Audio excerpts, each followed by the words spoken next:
प्रीतिया औरी कितना सताई, प्रीतिया औरी कितना सताई।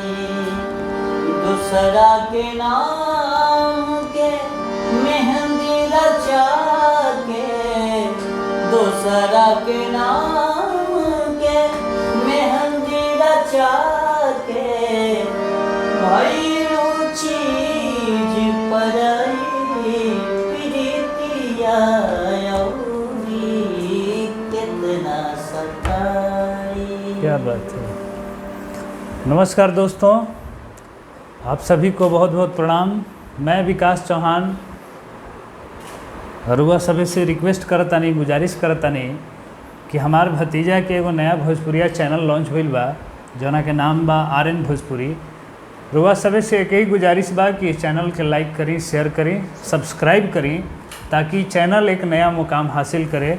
और रुआ सभी सब भोजपुरिया जवान से ही रिक्वेस्ट बा कि इस चैनल के इतना पॉपुलर करा कि लोग एक अच्छा भोजपुरी मकाम पर ही पहुँचे, भोजपुरी के अच्छा एक मकाम पहचान मिले।